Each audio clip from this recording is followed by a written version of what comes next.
sa barilan ng tangkang pagtakas ng isang presong Chinese habang pabalik siya ng kulungan mula sa dinaluhang court hearing. Hinarang ng armadong grupo ang mobil na sinasakyan ng akusado. Pero pumalag ang mga otoridad at nabigo ang mga sospek sa kanilang plano. Nasa frontline ng balitang yan si Gary De Leon. Sige, dadaan ha. Nahuli ng mga pulis ang dalawang lalaking ito sa bahagi ng northbound service road ng Cavitex. Nakashort lang sila nang madatna ng mga pulis. Agad silang pinadapa at pinusasan. Inaresto ang dalawang lalaki at apat pa nilang kasama na sangkot umano sa pananambang sa mobile ng Bureau of Jail Management and Penology o BJMP. Target sana ng mga suspect na itakas ang presong Chinese na si Xiaolin na sangkot umano sa iba't ibang krimen. He's a Chinese national involved in a series of criminal activity, particularly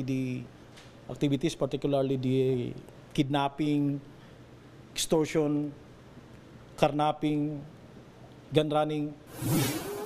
Ayon sa mga pulis, galing sa hearing sa Makati ang Chinese at pabalik na sana sa Parañaque City Jail.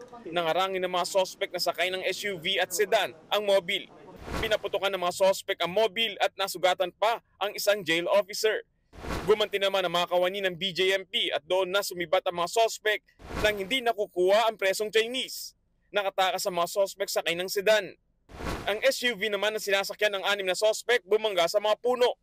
Nagtago pa nga mga sakay nito sa mga puno pero nahuli sa follow-up operation.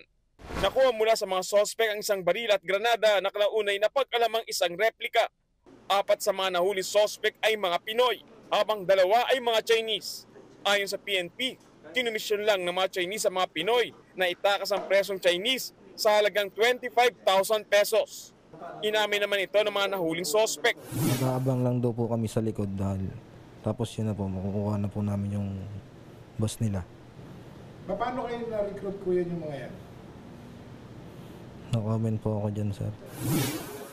Maharap ang 6 na nahuli sa mga reklamong frustrated at attempted murder, pati na rin ang paglabag sa election gun ban. Kakasuhan rin sila ng paglabag sa Comprehensive Dangerous Drugs Act matapos mahulihan ng iligal na droga.